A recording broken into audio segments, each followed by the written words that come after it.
Welcome, everyone, to Latter Daily Digest. We honor creators, and we're happy to have Peter Bleakley back, and Randy's helping out. Yay!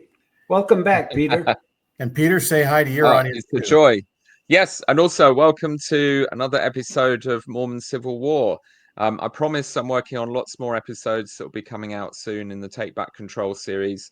They're all being recorded and written as we speak, but as always, they take forever. So this will be a nice, tasty morsel to stop my channel completely gathering dust. So I'm really excited about our conversation today, and thanks both of you. It's always fun talking to you both. And to all of you incredible people that are listening to the show, we'd like to remind you not to be cliche, but if you'll just hit that like button and share this video, it would be great. We have so many great guests on like Peter. It's really a privilege for us. We know it's a privilege for you to listen. So hit that like button. We would love that and appreciate it on our channel and on Peter's channel. And share it with your friends. And that's my commercial for today. That's hey, right. I'm sold. And I'll just let everybody know that Peter and I did a show, I can't remember, I think it was a year and a half ago, where we did crazy conference prediction, where we try to think, what in the next 20 years could the church possibly do that would be save it, top, but also save it, right? It's like since the church is always 20 years behind, it's really things that they should do today, but they won't do until 20 years from now. So go back and watch. Yeah, when it's too late. Go back and watch that episode. And today we're going to try to come a little bit down to earth and try to think of what they're actually capable of doing in the short term. And so we're kind of titling this predictions in over the next 5 years. We're going to, instead of wild 5-year plan, we could go Soviet with it. It's our 5-year plan. Yeah, we're going to plan everybody's whereabouts for the next 5 years as far as maybe it's down to earth for you, Gene, but for me, I'm receiving revelation directly from God that everything you hear today is going to come to pass. That's right. And we're actually going to test Randy's prophetic prowess because I'm kind of an Exmo prophet. His first prediction show. Yep. Yeah. Well, this is good timing because my brother and I have agreed a truce on arguing about church things for 5 years. We've kind of said our pieces. He's very TBM, awesome, as stubborn as I am, bishop in California. And so we argue about the church and we argue in WhatsApp about Trump. So we're putting the church on a back burner for 5 years and we're going to reconvene and see whose predictions came true. He hasn't given me any yet, but this will help for me firming up my positions. And but we're carrying on slogging it out with American politics and sending TikToks and things to each other. So I like this. This is aligning with the trajectory of my family life right now. So I'm very excited for this show. So how do you want to structure it? Should we look at kind of big picture stuff and then get down to sort of details of different programs that the church does? There's so many ways to approach this. Yeah, what do we genuinely think will probably happen in the next 5 years? Yeah, we can get down to some nitty gritty, but we just want to preface it that just to record for posterity, there have been we'll talk about a few little micro changes in the last 5 years, or 4 years, we'll say. Women and females are allowed to witness baptisms, sign the papers, right? Yeah. That's something. We used to have home teaching and visiting teaching, and now it's called ministering. Ministering, yeah. Randy, what are other changes that happened in the last little bit? Well, obviously, there's the name of the church that has changed, which is a biggie. And I think it's in the process of changing again. I think we're going to be dropping of Latter-day Saints.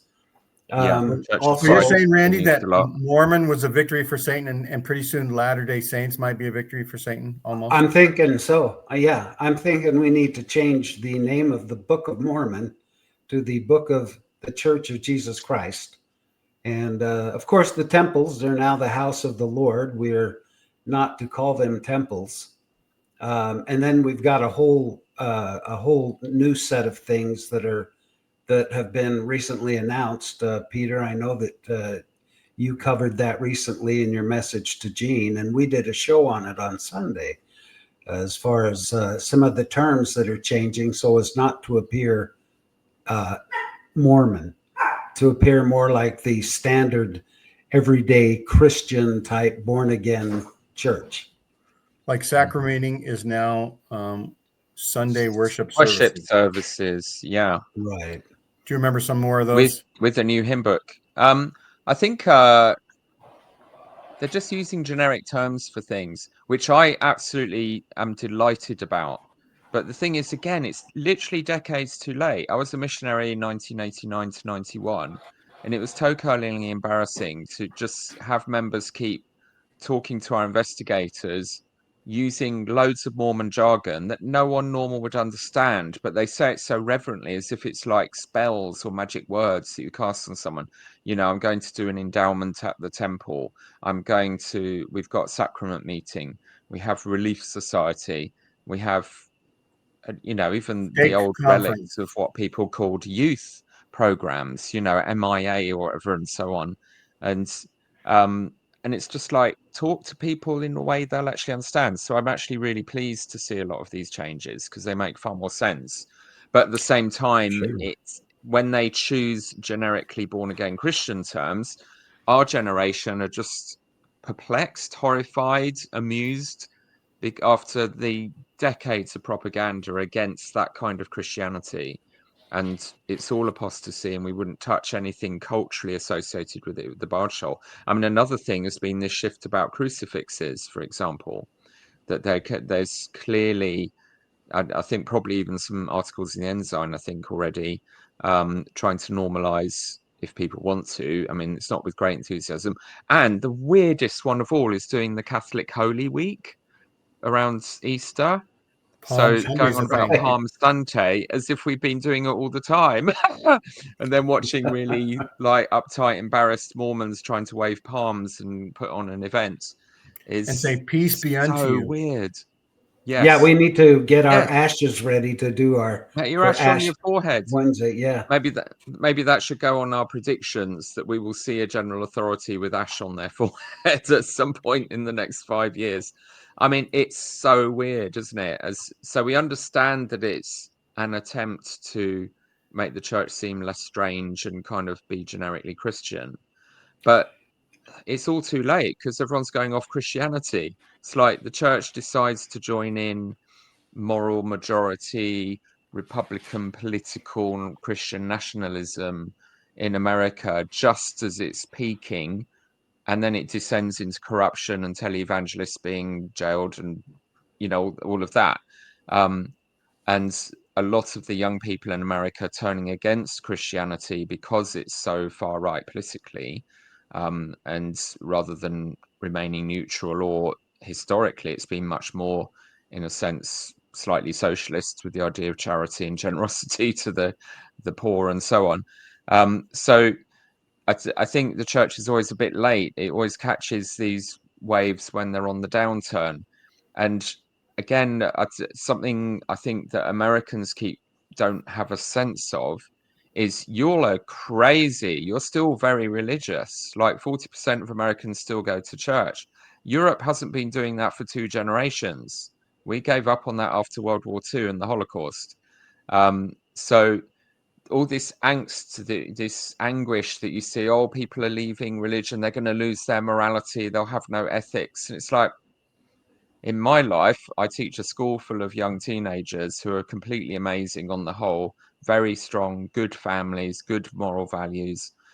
Some of them quite religious, Sikh, African evangelical Christians are still sort of surviving a bit, and Hindu and Muslim, but mostly atheists.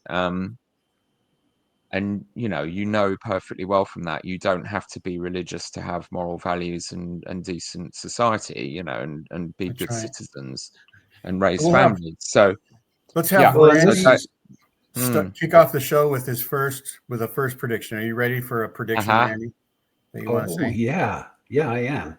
And by the way, what you're saying, Peter, is manifest in even the songs in the hymn book, where actually we've included Amazing Grace Yet my whole life I've been taught that it's not just grace. You've got to have works in there. Amazing but works. yeah, yeah. But I think the first. I never thought I'd be singing that in an LDS congregation. I mean, it was quite moving, actually. I served my mission in the Deep South, where that's like the standard. Staple. And it was a beautiful experience, while also incredibly weird and kind of enraging.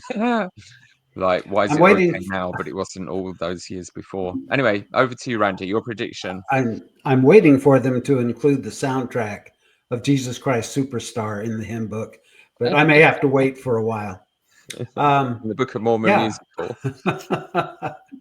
I predict that, and I mentioned this on Sunday. We have so many illnesses, sicknesses, measles, pandemic going around with COVID and all that.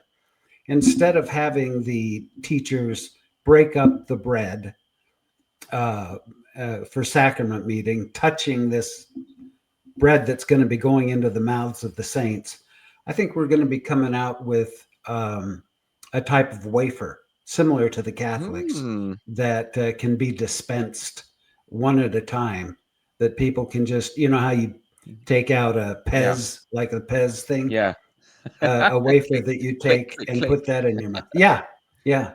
I think that's got to come along shortly, because what a germ spreader to have, these young boys who've just gone to the bathroom, scratched their crotch, and then hop up and start breaking bread. That's enough to gag a maggot, if you ask me. So I think that we're going to see something a little more sanitary come along. When I was on my mission, we're doing more performative hand cleansing these days. They have little wet wipes and things that they use in front of everyone. Well, that would be nice if they all did. I know when I was on my mission, we just pass one glass of water around, and everyone would take a sip out of the same glass. So, Randy, that reminds me of a joke. Somebody said only the Mormons could turn wine back into water. Yeah, they changed the wine to water for the sacrament. That's pretty miraculous. Gosh. Yeah, so that's my little micro prediction right there. I think we're going to see a change in the way the sacrament is administered.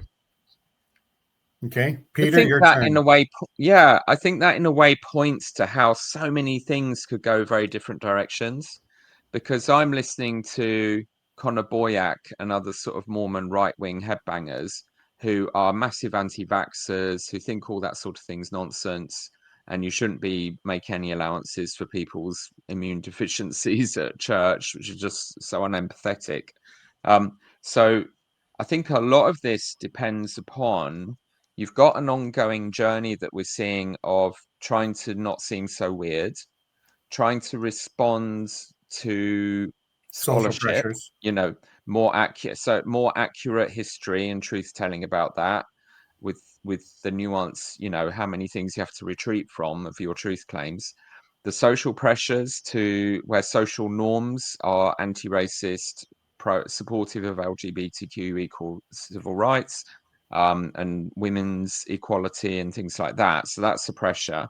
But also you've got the majority of the people not being alienated from the church are more fundamentalist, and they will be the majority, and as Jeff Strong has been finding from his survey research, and he started talking about it on various podcasts like Leading Saints, and he's planning to go on quite a few. There's kind of different tribes within the church. You have those who are motivated by service, those who are motivated by ethics. The church needs to be good, not just be true. But then you have the defenders, as he calls them, the sort of, we'd call them proper fundamentalists or TBMs, who are very controlling, who a bit more pharisaical, who think every rule should be followed, and the more rules, the better. But they make up 90% of the leadership of the church from bishop level upwards, from his surveys are finding out. So we have to bear in mind that is an immovable obstacle in a lot of ways. So our predictions are going to be a kind of a weird mixture of all of these things playing out in tension with each other, which means it could really go all kinds of ways. So I think I'm just thinking in the next 5 years, then how will this Christianization continue to play out? Again, I think it depends a lot on the tribes within the church, what they think. The apologists, his church employed historians and the podcasters, Saints Unscripted and all the new podcasts they've started creating. They have this idea of the church where they're really playing down the idea of prophetic infallibility, where leadership is by corporate consensus in committee meetings, whereby even to the point where Patrick Mason was saying that the general authorities should just kind of take the money and organize the church and leave it to historians and trained theologians to decide the doctrine. But then you think that is not what the general authorities are thinking. That's an entirely different religion. But Right. so where that faction is going is towards Community of Christ, where more and more you can textualize history, you can water it down. The scary things from the past you just kind of gloss over. We've learned from that. We're moving on. We're living in the moment. We're adding new scripture again, which Community of Christ has done and the Mormons haven't. The Latter-day Saints have not. So if it goes towards that end game, Community of Christ already models what happens when you allow intellectual integrity and more sensitivity to marginalized groups to come to the fore. And in a way, they don't have the full answer because they're still shrinking and they're going to be gone very soon. They'll be snuffed out before we are, which is sad, but we can learn a lot from them, especially their struggles with using common consent in decision making. Um, Peter, can I ask you a quick yeah, question? go on. Yeah. Regarding that point you just made about the marginalized Mm, groups, what do mm, you think is in store for the homosexual, the queer community? Do you think mm. that their rights and privileges will be increased and they will be more accepted into the mainstream? It will entirely depend who's the leader. So the order of succession involves more lurches. So we've had the lurch from socially friendly, sense of humor, Presidents Hinckley and Monson, who did I'm a Mormon and understood PR and engaged with the world. Then we had a complete reversal from President Nelson, but he's set a precedent that you can have a total U-turn and just throw the last prophet under the bus. So at the moment, the next president of the church, and who probably already is functionally, is Dallin Oaks in the succession. I think Eyring and Holland have got some kind of a look in, but they're very old and will probably be gone from the world before they get a turn. And then after Dallin, it's Uchtdorf, then Bednar. And they were both ordained on the same day, but Uchtdorf was ordained first, so he gets seniority as apostles. Oakes will absolutely not want to give an inch, although he's a slippery fish because he kind of did the U-turn regarding the Utah Compromise to allow civil rights, but that was actually always part of his game plan.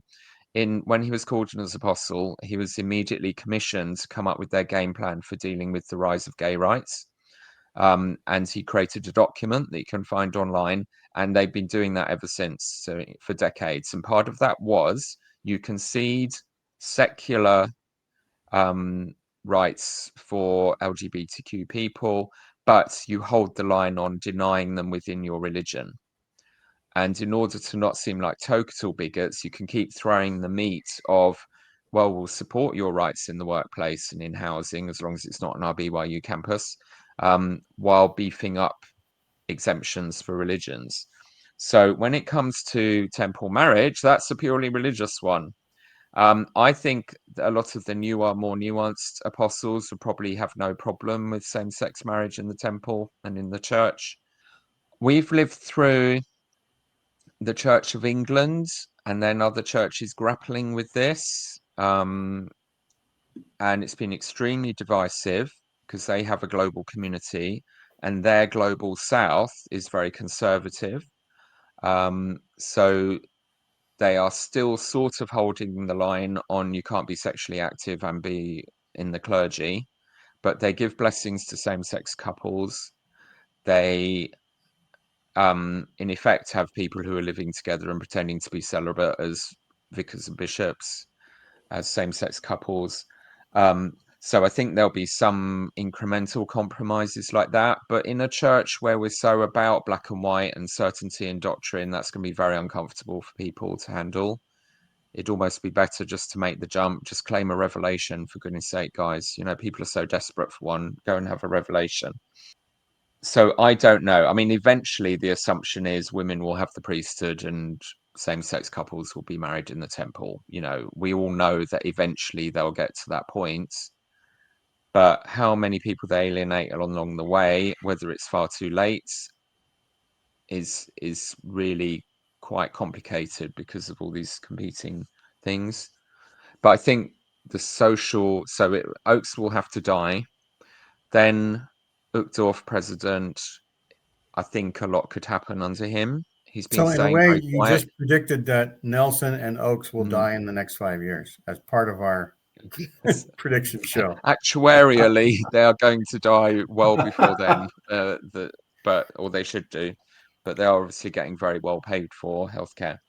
Nelson is overdue, but then, by the way. Yeah, absolutely. But then so are the others, actually. They're all old now. You know, we forget how old Uchtdorf is now. So even if he gets a good run, he's followed by Bednar, who actuarially should have about 20 years. And he, as far as we can all tell, is really unempathetic and fundamentalist. And he could, again, U-turn anything that Uchtdorf's done.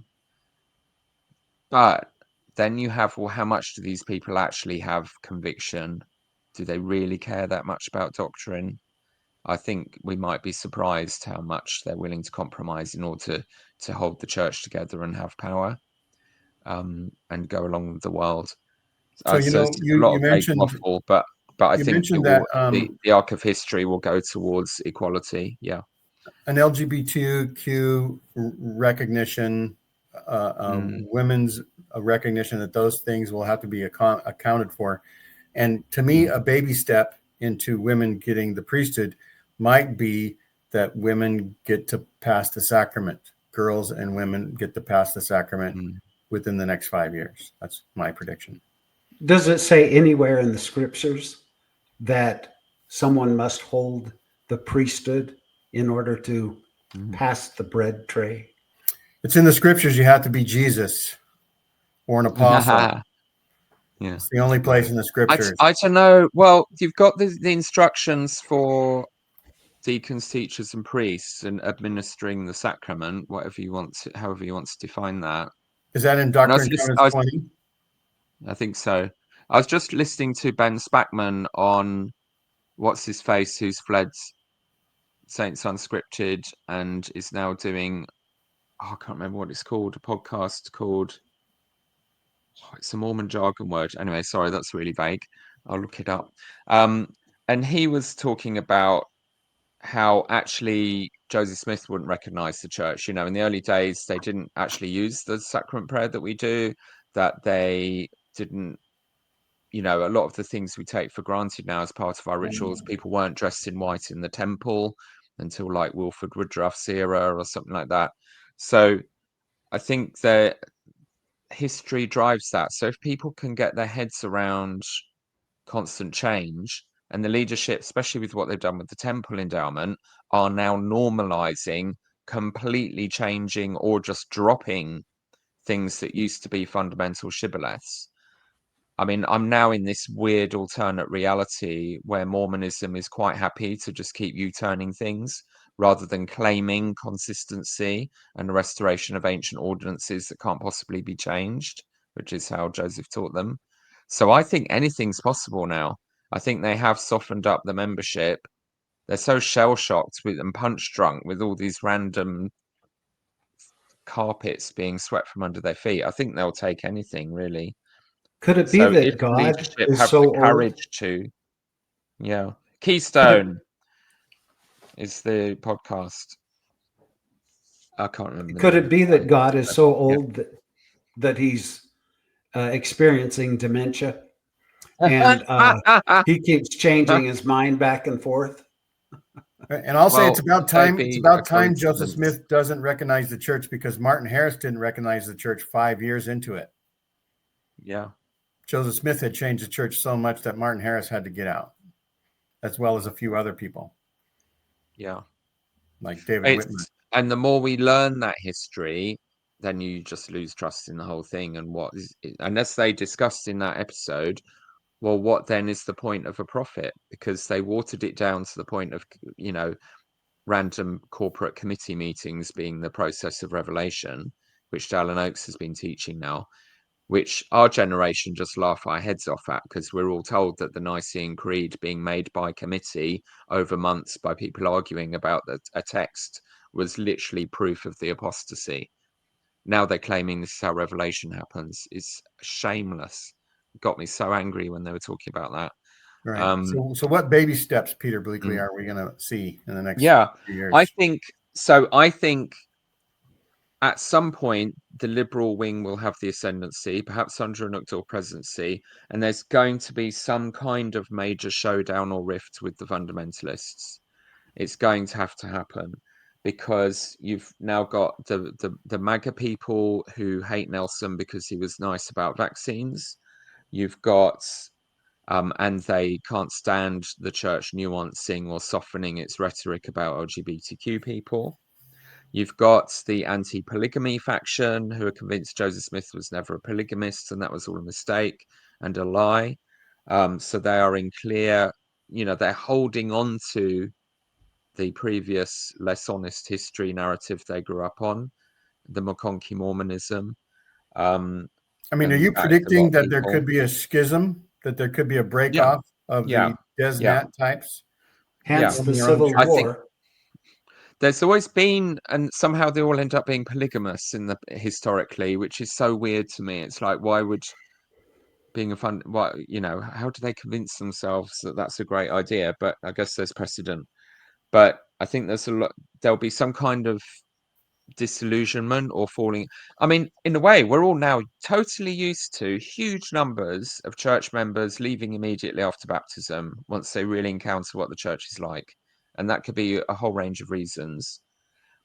We are used now to liberals, inverted commas, people who get educated, who get informed, who stop being lazy learners and lax disciples and actually do the research, being horrified by what they discover, and their trust in this institution and its leaders crashes. So do you mean they leave after endowment? You don't mean they leave after baptism, because that's just 8-year-olds. I mean, I said, Mommy, I don't want to go to church when I was 9, but that didn't help any. I still had to go to church. So do you mean that when they get their endowment? Yeah. Well, some people, but I have, lots of people have become highly disillusioned after that, or because of the endowment, So I think, in a sense, we need to remember we're already used to a constant bleeding out of a certain faction of church members. That's just ongoing. But none of them start their own church. So I don't know, and I don't think necessarily these fundamentalists would. I think they'd just become. They seem highly motivated by politics more. They're more political than religious, and that is their new religion. They're learning what's in the Kool-Aid. They're learning the ingredients that makes up the Kool-Aid that they've been drinking. Yeah. So I think when they get disillusioned because of their right-wing politics, they will then be more open to critical analysis and, in a sense, get on the same page as the liberals and the academics they've been condemning for ages, because they'll realize, so maybe it is all a crock of poo, and they'll just leave. They're not going to be carried on motivated to save Mormonism or start a new church. So I think maybe that will be something that will happen. We'll lose a lot of people. Some of them might try to form a group. But I mean, what on earth is Michelle Stone and others going to actually do if they follow through on the natural trajectory of their conclusions that generations of prophets and apostles were wrong and lying about polygamy, and still are, because they're still practicing it in the temple? They haven't thought it through. In hours and hours of really deep analysis of arguments and mental gymnastics and tearing documents apart, I've never seen them really answer the question of, well, how does it work then? Do Well, you they still have simply eternal marriage? Because people marry more than one person in real life, Yeah. they simply excommunicate those who are starting to research and learn, and maybe if it doesn't go along with the what the church preaches at that particular time, just cut them off, excommunicate them, get rid of the problem. Yeah. So I think there will be a purge of the right in the way that there hasn't been yet for being openly dissident. And one of the episodes I'm working on in my Take Back Control series is about how actually all these apologist podcasters are starting to sound like us, who are critical of the church. They've reached the same conclusions. It's broken. The leaders are too elderly. They're out of touch. They're not being relevant to the young. They are not honest about history. And they're actually coming full circle to where we've been for a while. And that's fascinating. And my view is, well, that's the inevitable outcome of talking about Mormonism all day on your podcast. You start to actually engage with the real mess the church is in, both socially and in current, and losing members, and your stake is dying, but also historically and academically. So I think that's a really interesting phenomenon. So I do think another prediction then is a lot of us are going to end up on the same page, perhaps from different starting points, cross with the leadership because they're not fascist enough, or cross with the leadership because they're not liberal enough. And they are These in a tough apologists are position. sounding Yeah. These apologists are sounding more and more ridiculous. And I think they know that. They realize that. I listened to an apologist just yesterday who was trying to explain away one of the major hiccups in the church, and she just sounded ridiculous. And I think that more and more apologists are going to find that they're kicking against the pricks, if you will. They're shoveling coconuts against the tide. Are you able to say, Randy, who the person was and what the subject was? Well, see, now you're taxing my memory. Yeah, that's what I was wondering. I had to look my reference up on the phone. You're not alone. But yeah, she was she was trying to justify why the church would engage in, I don't know. I hate that you asked me that, Gene, because now I look like a bumbling idiot. But well, I'll delete it. There's so many. They're doing this over and over again. You can't pick one because there's 20. In any week, there are 20 examples of ludicrous mental gymnastics for something that there's a simple answer to, and they can't accept the simple answer. It's much easier to be a dissident because it's so simple. Don't steal, don't lie, don't allow child abuse. That's not complicated. And if you have to spend hours of mental gymnastics to make it okay to lie, okay to steal, and okay to defend covering up child abuse and facilitating it, you've got a problem, but you have to work a lot harder than the people who are saying these things are in the 10 Commandments and you shouldn't do them. I remember now. Okay. She was talking about the failed predictions of Joseph Smith and how the Civil War, he only got he luckily got 2 out of 4 of the prophecies about the Civil War somewhat right, but it was already being publicized in the newspapers at that time. And so it was simply his opinion, not a prophecy from God. And she was trying to argue that no, this is definitely a win, right from God. Yeah.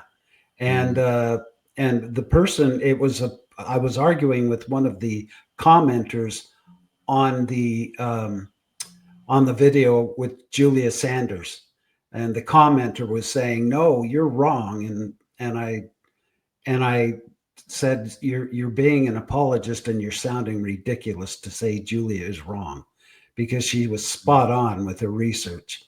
So yeah, that's what I was trying to recall. pull information from my hard drive, which is full, by the way. You know how your computer takes a long time when it's full to, you have that little spinny beach ball. My beach ball starts spinning in my head when I get asked a question, and I have to wait for it to finally pull it up, my hard drive, to pull it up to the front of my brain. We have big libraries that have been collected for decades. It's too much. I'm like that with names. I'm a school teacher, so I'm like, I don't know the names of the kids in my form group. You know, my RAM for names got used up years ago. Bless their hearts. So I have lots of registers with pictures on, so I can put a name to a face. Another thing that's coming up is that some athletes that are going to BYU are saying that they're going to serve 1 year missions and then attend BYU. Do you think they'll expand that to everybody? Absolutely. In the next 5 years? I mean, they're already plugging service missions. I think if you look at the raw data, they stopped baptizing nuclear families decades ago, and not that they ever had many along the way as it was. So mostly the missionaries' lifestyle gets them engaged with people who have difficult work patterns, who are recent migrants, who are disconnected from society, who are not usually available at the weekends. And that's most of the people they baptize, hence they don't last very long. If you think about that, the stat now is 80 to 90% of converts are inactive permanently within the first year or two. It's a total waste of time and effort. And the church for a while has been gaslighting this as, but it's about converting the missionary. You know, they're really taking their eye off the ball of actually being relevant to educated middle-class families. For me, one of service the missions ought to convert fundamental... missionaries. What, sorry? Service missions ought to convert missionaries. Yeah. Headhunters? But service missions have a stigma because that's usually for the people with the health or the mental health or the intellectual disability sort of crowd, you know, so they do come with some stigma and baggage. It seems like they're a bit offering weird as TikTok well. missions now because Yeah, missionaries are doing a lot of TikToks. Yeah, I mean, that's another prediction. As they keep having to shrink and close wards, they're going to have online congregations. I think that's going, you know, especially for the elderly, because they can't travel. So when you keep losing the ward between the other two wards, and you have to travel 50 miles to get to church on a Sunday, there's a lot of elderly people can't do that. And if your congregation's aging rapidly, that's most of the people. So there's going to come this breaking point, and we're getting close to it in Britain, where the aging demographic of the average member of the church hits the buffer zone of having to keep closing congregations because they're too small, so they become unreachable for those elderly people. Something radical is going to have to go on to make that work somehow for the church to still count them as numbers and keep taking tithing from their pensions. And they can mail the old people some of Randy's wafers and just pray online over the airwaves, and then they can eat their own wafer. Well, literally, that's a prediction, and who knows, that could happen. It would seem logical. I mean, that was kind of discussed during COVID, of course, when, although weirdly, Utah wouldn't allow people to do online church, which was just weird. Like, why did that one area in the heartland of the church, while everyone else was having a great time with online church, and it was an absolute lifeline, they somehow had these weird fundamentalists in charge, who wanted to absolutely push the idea that people had to do church in their own houses. Maybe that's easier in Utah. I don't know. Is there a difference? Virtual sacrament meeting. Block? Yeah. So we've had a go at it. They kind of bodged it, but it went actually very well. We got really good at doing online church for months. You know, we had people live online now. I think the whole COVID experience jump-started people in their workplaces as well, just being used to doing stuff online rather than having to travel. It saves so much time, so much money. You've got more time to focus on the actual job when you're working from home online in some roles. And church can be, and certainly, I mean, my dad's doing bishopric meetings online all the time now, which is massively helpful because you can just take time out for half an hour in your evening, and it hasn't wiped out the whole evening. Used to be you'd have to get in the car and drive somewhere and pick up 3 people on the way, and then take them all back home, and we wouldn't see them for 4 hours. And that was our life in the 1970s and 80s. Now he can be present in his life at home, and all he has to do is just go online, and he'll join in with helping the missionaries out with the discussion. He can just go online and do that. Again, no traveling involved. So I think, so definitely a prediction is through losing physical congregations and necessity in an aging population, but maybe they'll then have traveling bishops who their job will be to go and visit people and do something in people's homes in a local area or in their old people's home or whatever, that you have traveling clergy rather than the people come to the bishop. The bishop will go to them more. Different ways of imagining how we structure ministry, a bit more like traditional Catholic and Christian vicars and priests do. So that's going to start happening soon. Yeah. There's no reason in the world. I know that this sounds fantastical, and I'm not trying to be funny when I say this, but now we have virtual reality where people simply put on a pair of goggles or, the face thing. They can attend concerts, they can attend meetings, and it's just as though they were actually there. And there's no reason in the world. I mean, people are spending all this money for their tithing. These apparatuses don't cost that much. There's no reason why they couldn't do a virtual meeting where it's as though you're sitting right there in sacrament meeting. You hear and see everything. And then, like you said, conceivably they could take their own sacrament. I think yes. And I think as soon as you we're being told, we're being warned by everyone, the AI revolution is coming. We're starting to realize you have to set up literal nuclear power stations in order to power the AI facilities, and which is quite scary, the idea that we can't organize enough power stations to have cheap electricity in our country. But if we're going to keep up with AI, we have to build 5 more nuclear stations just to run these information factories. But absolutely, as soon as that's normalized, that does mean the act of physical gathering becomes far less relevant. And you can, and as we found through finding each other in nuanced and post-Mormon communities online, you guys are my buddies. You're a continent away, but you're some of my closest friends, along with the rest of our crowd. We know each other. We spend time listening to each other. We understand each other's life story and experiences. We can have a chat as if we're old friends. So there's no reason for the church, in a way, not to model that too, to discover how that can be. It's interesting because the church has spent billions of dollars of tithing on Microsoft and Meta and Facebook and Zuckerberg's projects. So they're certainly investing in the tech for these things. And it'd be interesting if they, though, try and preach, stay offline, it's not real, go and see real people, Right. Which way Peter, will they go again? Yeah. You attend church regularly, and people that go to the temple regularly, right? Yeah. Have they talked about the changes in the temple to you? Yeah, our elders quorum president is retired now, and he's a temple worker and very keen, and has been for years. So he'll talk about it every so often.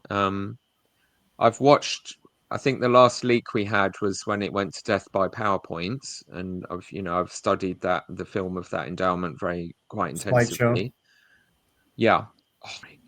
And so boring. There were faithful trying to shovel Jesus in, Right. There were faithful people saying that the endowment is going to undergo some changes. So I'm thinking that they might have, not necessarily maybe bring the film in, but maybe be more about Jesus somehow, even still. Yeah, well, that's where they're going, absolutely. But then it's not, you're going to have to rewrite the whole thing. In a way, from a Christian and even Mormon perspective, the temple endowment should be sit at the feet of Jesus teaching the Beatitudes or something. This is how to be a higher level Christian. But what we got was literally American Freemasonry shovels into Mormonism, and the point was Masonic. The point is to get signs and tokens.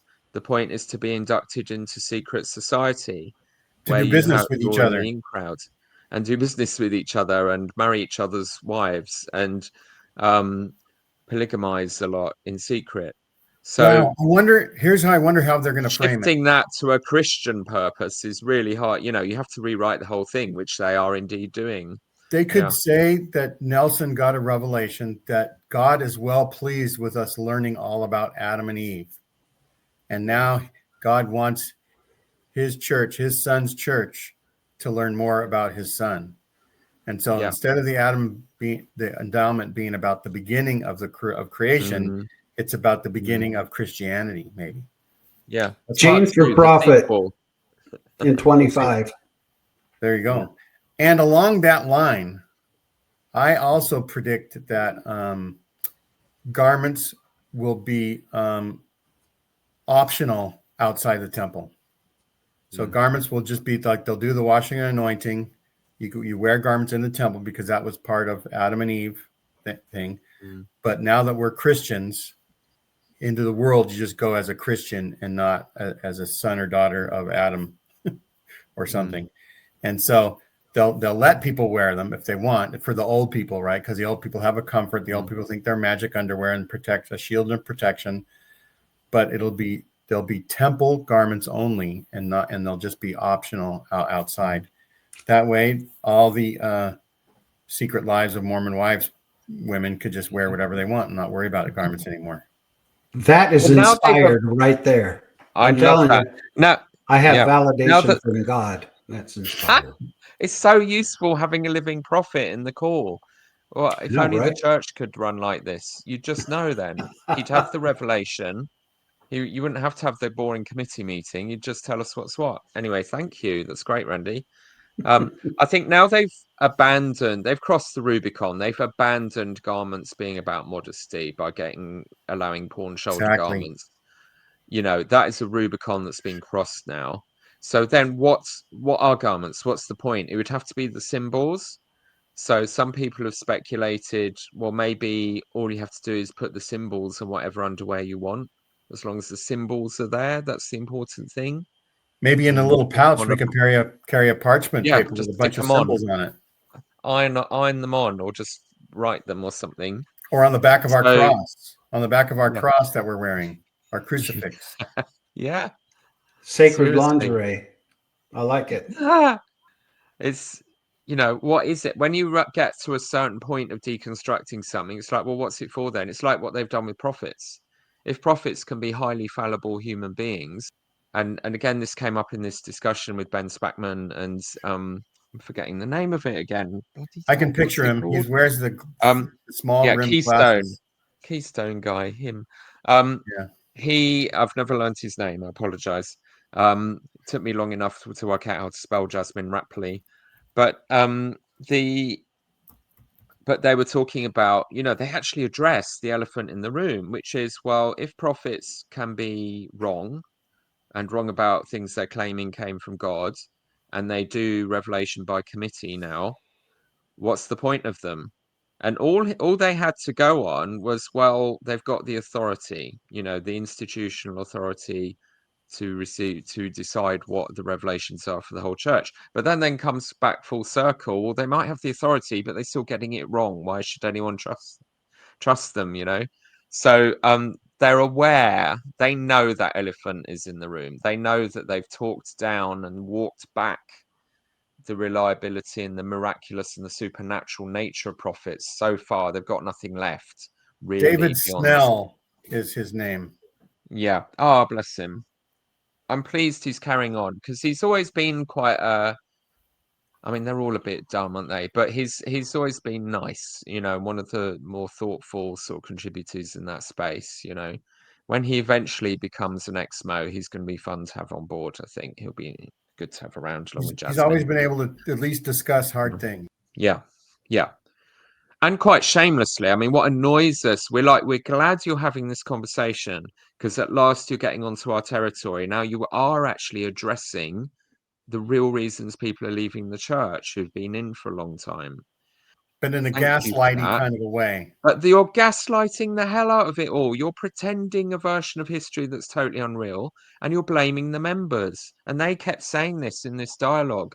You know, the members have made this assumption, or it's been the norm, or it's been taught. They never will say from their mouths, the prophets taught this relentlessly and forced us to believe it. Here's another You know, prediction. but, They're gonna yeah. do the age limit for apostles, and they're gonna say we can do it now, but the members prevented us from doing these age limitations in the past. We always wanted to have young, vibrant leadership, but it's the members that wanted really old, crusty people you could trust, grandfatherly types. But now the members have finally allowed us to do the younger. Like they did finally allowing them to ordain black people. You know, thank you, members, finally not being racist anymore. It was Randy's dad. Right, Randy? Your dad wasn't allowing the church to welcome blacks. Oh, yeah, no. You know, he was very prejudiced. And he was one of those that thought it was ridiculous. Yeah, you know, these old men, put them on a board, make them feel important, put them on maybe a consultant board. The golden apostles. But get some young leadership in there who can keep up with the world and who can actually have an ounce of humility, you know, and understanding and who can see that, hey, maybe we do need to change. That's what we need. The problem is that the first generation of apostles, they're all incrementally so old now, that makes that rule immediately fires themselves. They'll have to be saying, right, you can't be an apostle beyond 70. We now resign. The extreme executive committee of the apostles, of the golden apostles. They'll have to self-sacrifice, and not many of them have the humility to do that, if any. Well, really interesting, though, because that has to happen, doesn't it? Somehow, I believe through common consent is the route. That's it's already there in the constitution of the church, that nothing should be done in the church without the membership discussing and voting on it. But trying to even mention that level of democracy now to the way people have been conditioned, it's an impossible concept, even though it's literally spelled out in the scriptures. They can't allow their own brains to see it anymore. So one way or another, if the church is to survive, they have to beef up common consent. Maybe Uchtdorf will have the courage to do that. And to have more consultative processes. They already do it through the back door with their surveys, that any change they're planning to do, they do market research of the members to read the room and see if they'll get away with it. Council of the Prophets. Well, and if they do this younger leadership, if they do this age thing, Gene, that knocks you and I out of the running to become an apostle. Well, 70 could be the age, because that's the age for. I think that's the age for 70, isn't it? We don't have a lot of time left. No, we're gonna have to get our posters and our pamphlets ready for the next election. But Peter, you've still got time. Yes. Thank you. Not much. It's disappearing fast.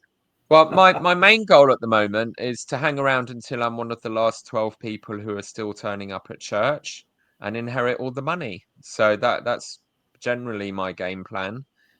It's going very well. The congregations are shrinking steadily, mostly. And so I might make it before I die, that I'll have my hands on the billions. We'll see. I'm sure when they decide to finally fold the church, when they say, okay, we're calling it, we'll just divide up the tithing amongst all of the members. I mean, not the tithing, but the fortune amongst all the members. There will be a lot of wealthy people. I Stocks and shares. Recently, if they divvy it up amongst all the active membership, we're assuming around 4 million active. Each family in the church would have enough to buy a house in their respective economies. You'd have about 150 grand each family or something like that. Should we talk about, so we talked about general big picture stuff, you know, the drift towards Christianity and reducing the weirdness. We've talked about real history coming in and being more honest, and certainly leading to a lowering of expectations of what a prophet actually does and how reliable they are. I think another way to, maybe we could sort of conclude by spending a bit of time considering is, well, what might happen with each sector of the church: youth, young single adults, missions, Relief Society and women. We've touched on some of these, primary, temples as it carries on. You know, what some of the institutions in the church, which are where the rubber hits the road and we actually live in congregations doing this stuff on Sundays or whatever. I certainly, you know, they are hemorrhaging youth. They know it. They're desperate to keep them. There's, again, these big changes that have already happened is they've totally watered down seminary.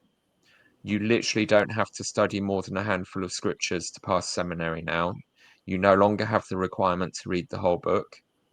They are not going to kind of assess people's learning and knowledge. They are going to graduate them in batches as a class, that you can, as an individual student, negotiate your reading schedule. So if you're a bit nerdy and keen, yes, you can work out a routine with your teacher where you will read the whole scripture, but the kid next to you doesn't have to, and you can all graduate anyway. So they've completely surrendered on seminary being in any way educational or academically rigorous. They just want the kids in the room in order to brainwash them culturally, and they've been really open about that. They've scuppered the youth by ending the scouting relationship. Now, we never had that. A few of our wards in Britain ran scout troops, but mostly we've always had the model of the youth lead it themselves and they do the planning, and we were great at that. You know, it actually gave us really good training for leadership. The young men and young women would get together, we'd plan our own activities, some of us would be reps on a stake level doing activity planning, and we came up with cool stuff, you know, kept it relevant to our generation. But it seems like youth and primary social activities are dying a death. And we've had these threats and pleas from the young men presidency that, like the president, who's the new skin millionaire, who's just been released, he pleaded at the BYU Women's Conference, saying, you know, don't let your children know you hate this program and think it's a failure, because they'll leave the church and it'll be your fault. You know, their apostasy will be on you. So don't tell your kids how good you had it and how exactly. Yes. programs is now. You know, don't sow seeds of doubt. Panic. You know, don't panic. But they don't seem to have done much since. And then they got rid of the young men's presidencies, and I think have they still got young women's presidencies? I think they must do. Yes, they do. But young men, so they put that on the bishop, the poor guy, who's already overworked, like disbanding the activities committees and expecting the ward councils and state councils to have time to run that. They don't have time for that. So it dies, it disappears. And generally we're hearing the youth program is kind of on the rocks in a lot of places. So something has to happen there.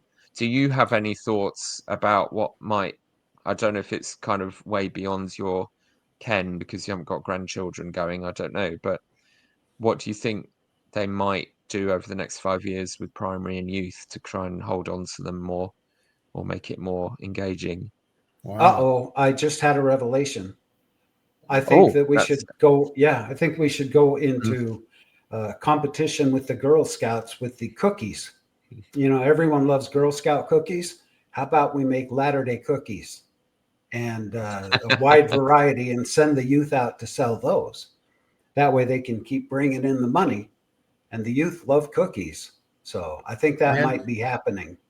And their skills would be transferable. If they can sell cookies, they can sell the gospel. They can sell Book of Mormons. That weirdly, that doesn't sound too far-fetched. You know, they could have scripture on the back of the box. They could have, you know, they could have the Moroni's promise right on the back of the cookie box. Why Maybe they'll not? call mutual TikTok school, and they'll just Yeah. teach the kids how to just say how Jesus is good for them, and the Book of Mormon brings Jesus into their lives, and they can all learn how to do it on TikTok over and over and over again. I think this is a real challenge because our generation, without all those social media alternatives, our generation laments the loss of the speech festivals, the dance festivals, the dances. But there have been cultural changes, and it's very hard to engage the young now because there isn't a culture of going out dancing, even Or clubbing. road shows. I loved the road shows. Yeah. And when music went all acoustic in the 90s, there wasn't a dance culture with it. There was a rave culture that kind of continued, but most mainstream kids were about sitting and listening to someone crying into their guitar, not having a bop to some awesome Motown or soul or house music or something. So when I was Young Men's president, it was a real struggle because you can absolutely, if you just play football every week, a percentage of the boys will come every time, but you're totally alienating the non-sporty ones. So sometimes we do a games evening, bring your computer games. We took them to the cinema. But all of this, which infuriates me, is running on a microscopic budget. They're still being given peanuts for this stuff. And the church is rolling it. And they're desperate to keep their youth, but they are competing now with multinational corporations online, competing for their time and developing amazing virtual, as you said, and gaming experiences. And the sick irony is the church is giving them billions of tithing dollars. All the media companies producing this stuff and the social media, Enzyme Peak is chucking billions of dollars of tithing at them rather than compete. Use the billions to fund your youth program. So if anyone with any basic common sense comes to power in the next 5 years, they will quadruple, 10 ruple, whatever the term is, the budget for the youth. They need to raise their game because they're competing with stuff that just wasn't around when these geriatrics were down, jiving in the 1950s. You're predicting a reinvestment in youth programs. They will have to, or they will lose them all because they're not competing.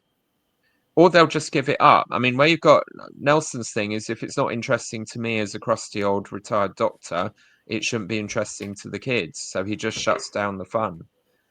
But he's quite happy to have a massive celebration of his own birthdays, but he'll shut down the pageants. They don't get culture. They don't understand the arts, these people. They are, they're soulless in that sense. But someone will convince them if you throw money at the youth program, we can do more. And they're already doing these Hillsong style evangelical concerts now. They just had another one that Nemo and others were covering. Amazing. Again, completely unprecedented. So they are willing to throw money at that. So we're starting to see the sense of an investment in something a bit more exciting. Maybe they'll call the youth summer camps Christian camps. Yeah. Oh gosh. One of the comments that is incredibly common that I hear about people who visit the church for the first time is that they're surprised that there's not coffee. There's not coffee before or after the service. So are you predicting that the word of wisdom goes back to being a word of wisdom and not a commandment anymore? Well, I think, first of all, we know how ridiculous that coffee thing is because it's been proven that it's actually healthy for your heart. I just think that, people are shocked that there's no social engagement in the church. There's nothing to bring them together to just talk about what they just heard in the meeting or, sit down and have a cup of coffee, even if they didn't do coffee. Randy, they have something different. Once a month, our ward is doing a linger longer where they do stay after church and everybody brings like a potluck dessert or something. See, my revelation is coming to pass already. Yeah, that's how good you are. We call Truly it Munch and inspiring. Mingle or Minch and Mungle. So we're doing it once a month as well. It's very good. You know, people hang around. It is nice. It's social. The food's usually very unhealthy. So if I hear about it in advance, I'll bring carrot sticks or something so that the So I'm children going to don't actually predict die. 1 hour meetings followed by 1 hour of the social event every single week. Ah, And maybe that would be cool. no Food. fast and testimony meetings. It'll just be Mm. fast on your own time.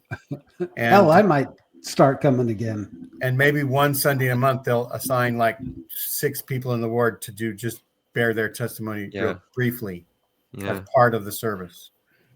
Open mic Sunday. Yeah, open mic Sunday has to go away. That's really interesting. Open mic Sunday in my previous ward, Welling, was superb because people were struggling in the city, and they kept it real and they were telling their stories. It was brilliant. And we had the historic 2 F-word testimony. So I'm quite keen on open mic Sunday, but if you've got a boring congregation, it's really dull.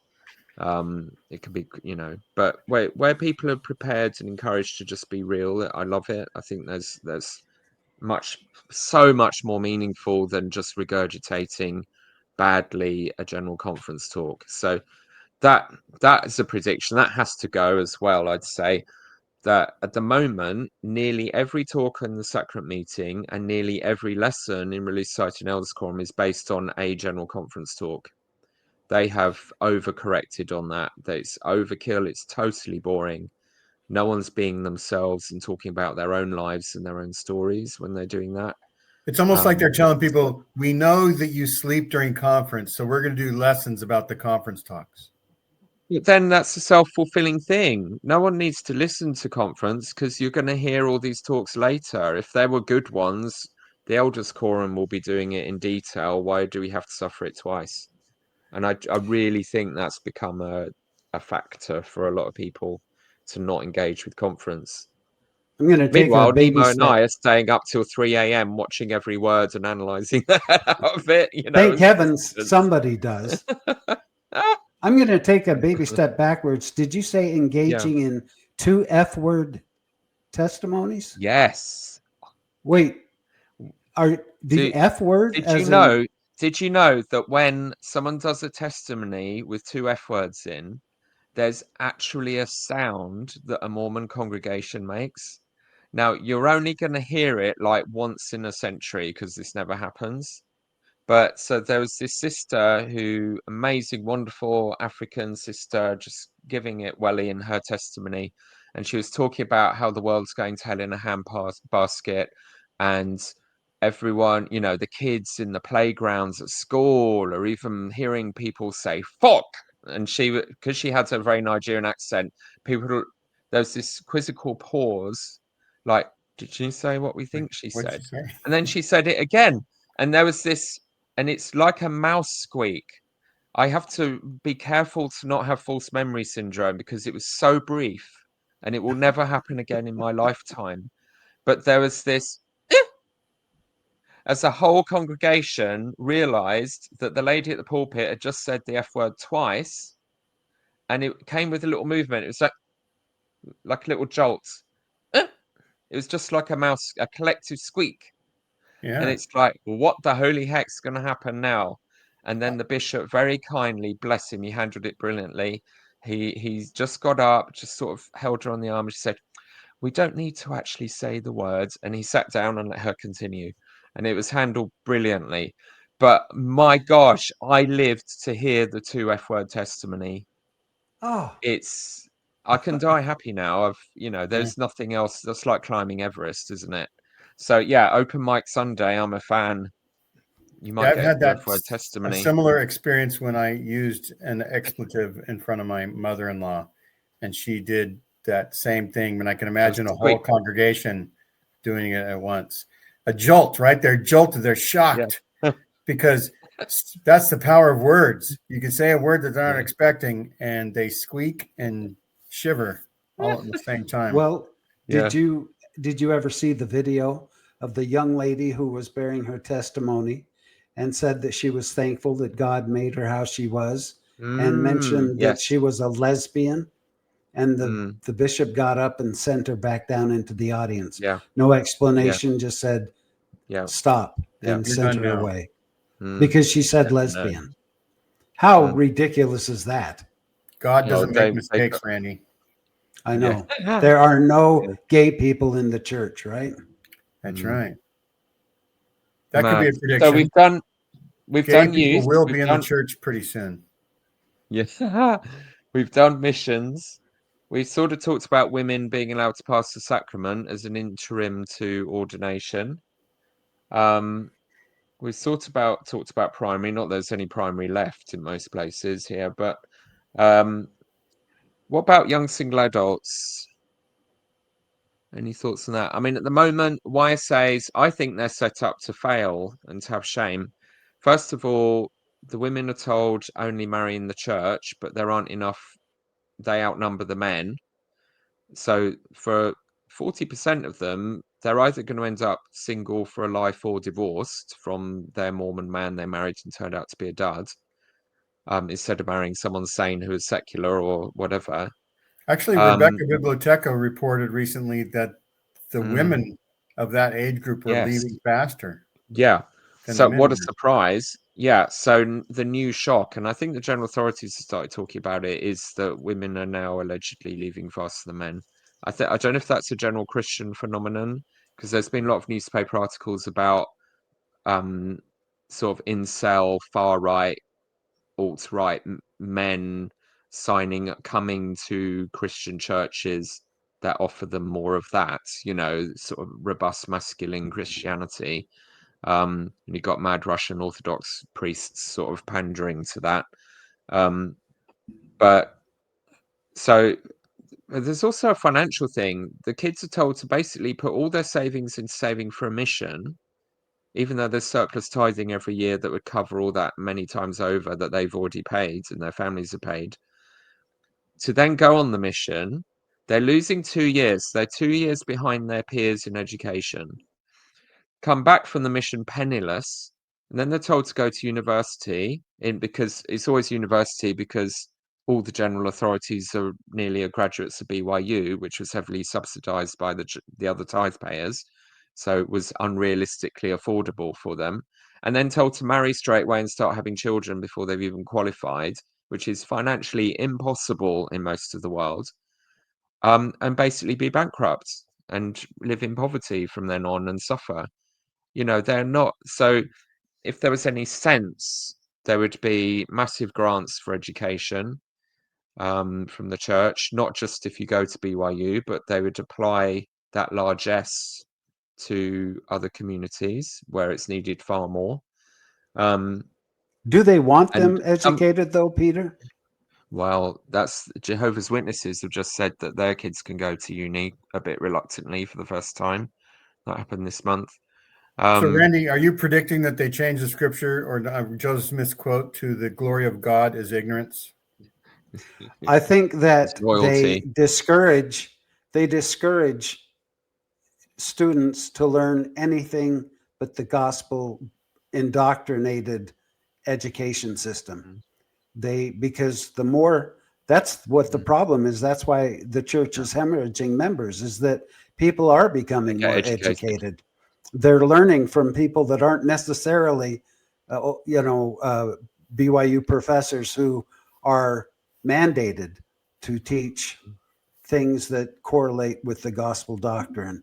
And they're starting to think, they're starting to learn. That's why I'm out of the church, is I started doing my own research. I started doing that, and it didn't take long for me to say zippity doo dah, I'm out of here. If you go to the footnotes and you research the original documents, you'll be surprised. Yeah. Yeah. Yeah. So something, maybe, I think certainly financially, maybe there'll be some kind of reckoning of because Oaks acknowledged it. They've had several face-to-faces with the institute students and stuff where they've said, we know it's financially impossible, but the punchline is always do it anyway. So I think a radical change would be you realize it's financially impossible and you accept that, and make adjustments to your expectations. You know, encourage people to finish their education before starting having families, because the divorce rate is far higher for Latter-day Saints who marry young and are poor, because that's too much pressure on anyone. And if they were realistic about the data, they all know the data, but they won't let it percolate into their actual worldview, because they're all in rooms with successful people for whom the system worked, hence their general authorities, even though for every one of them there were 10 it absolutely crashed and burned their lives. But they're not in the room anymore, out of sight, out of mind. If they have some kind of reality check about the real financial burden of being a young people, and you know, here in Britain it's the same as America. The house prices are totally unaffordable for the kids, and as is the rent. We're impoverishing the next generation. We've made it impossible for them, and to expect them to be able to have the spare time to run church and raise lots of children, you've got to massively invest in those. You've got to work out a better pathway. You've got to work out one that works, where they get educated and rich and stay Mormon. And that's going to need a lot of attention. At the moment, they're just hemorrhaging these people, and they then haven't a clue. So I was married young. I was married young and poor. Yeah. And sure as heck, I got divorced for those very reasons. I didn't pursue what I wanted to pursue. I came home and got married like the mission president admonished us to do. Yeah. Yeah. And got married, had kids right off the bat, and I got divorced. As did lots of the people I was on a mission with. Yeah. It's tragic. It's so, I mean, some of them survive, bless them, but it's not good data. It's not good stats. And it's terrible for the women, because they always come off worse from that, usually in the Mormon system, where they didn't even finish their qualifications. Yeah, so some kind of, again, it's always dependent on, have they got basic common sense? And of course, they mostly don't, so they will not get around to these things.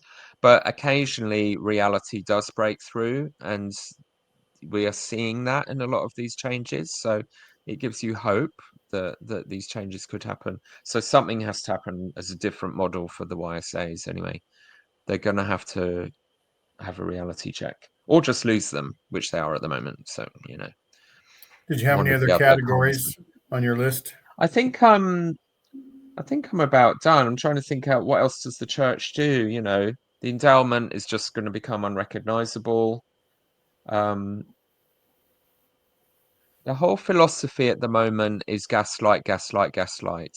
Trust your feelings, don't do the research. Very specifically, courses now in institute and bits of seminary. How do you deal with your difficult questions?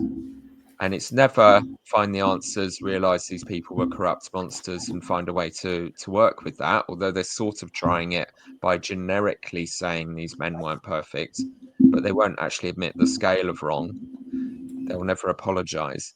So, but will they reach a point where they just have to be more honest about the history and apologize because it doesn't work? You know, they're trying hard. They've been for a few years now going with la la la la, talk to your parents, don't, whatever they tell you to do, if it keeps you in the church, we're good with it. Go and talk to the people who found a way to nuance, is literally the advice now. It's all about Jesus, doesn't matter about the rest. But I don't think. What about marriages, Peter? That's not working. That's a good one. What about marriages and weddings? Do you think that they will permit those who don't have recommends to at least witness the wedding of their family, their daughters, their sons, their loved ones? That's a big point amongst even the TBMs, that their family who travel for, across the country to witness their wedding can't go in. They have to sit outside.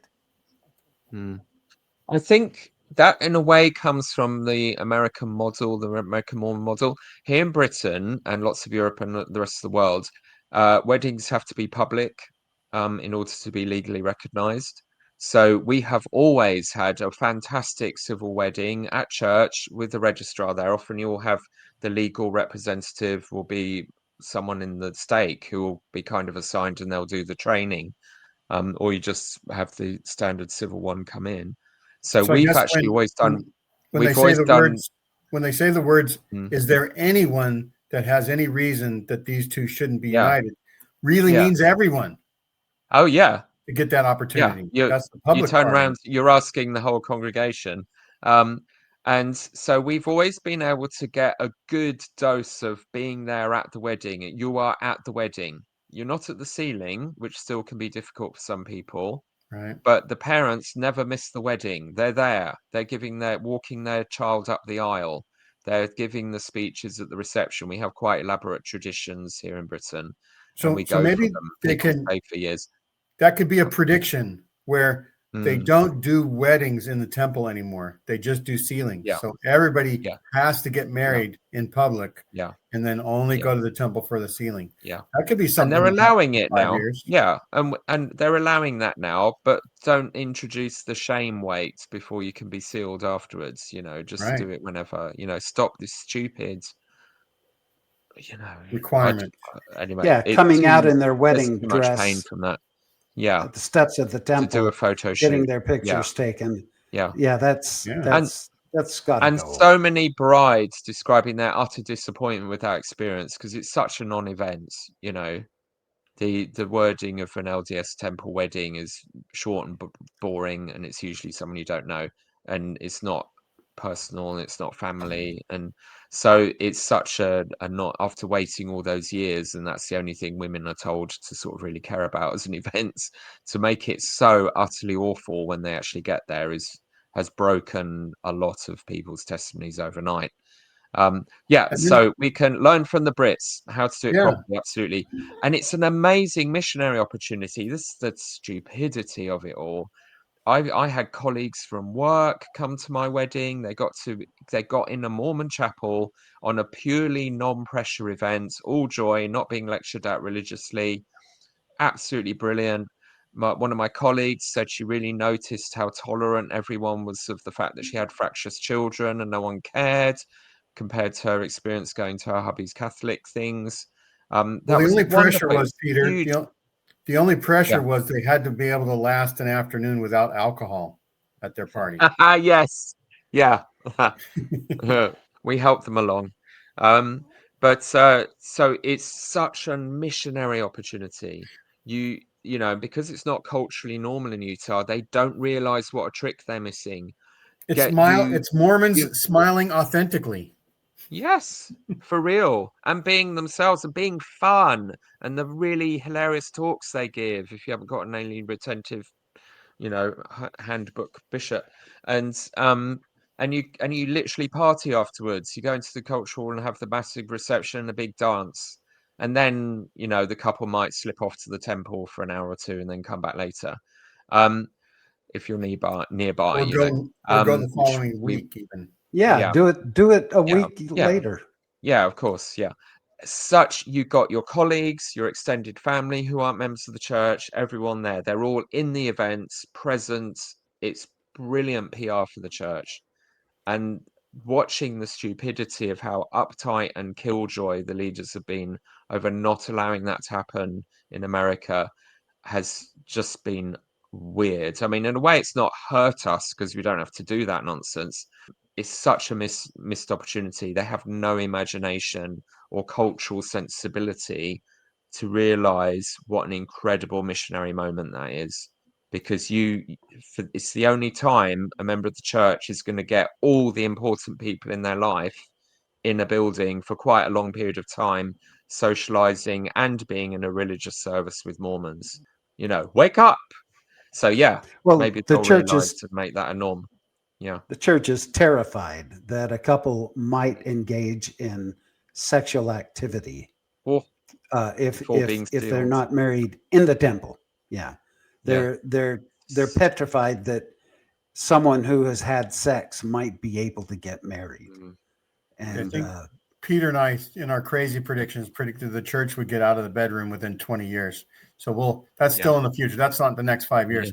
But now we've actually just done a service to the church because we've presented ideas that maybe get announced this conference or the next conference or the next 4. So the next 4 or 5 conferences, people will be maybe a little bit more attentive just because we've made predictions that people can look for and hope for and see what happens. We've prepared the way. We've shown them the path. We've made conference more interesting. Well, let's share this with them. This podcast. Let's share it with the First Presidency. Share it with all your First Presidency friends, Randy. Well, when they realize that I'm taking part, they'll listen because they know that I'm receiving revelation. There you go. Yeah. So absolutely. Yeah, you can expect this to all come to pass. Thanks, Peter and Randy. I think we did a good show and hope everybody enjoys it. If you did, like, subscribe, and share. And if you didn't enjoy it, share it with your enemies.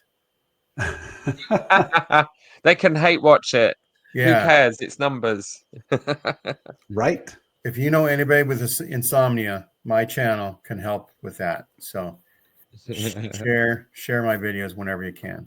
All right. Thanks, everybody. Peter, it's always an honor to have you on. So we really appreciate you taking your time. I absolutely love it. Anytime. I'm very easy. I'll come on for anything. Yeah, you but this always was great. Really, I appreciate it. It's really got me. Always add a great deal of value to our show. So thank you. Oh, that's right. Peter gets the highest number of views consistently on our channel. All right. There you go. Thanks, everyone. Bye-bye. Bye. Take care. Bye.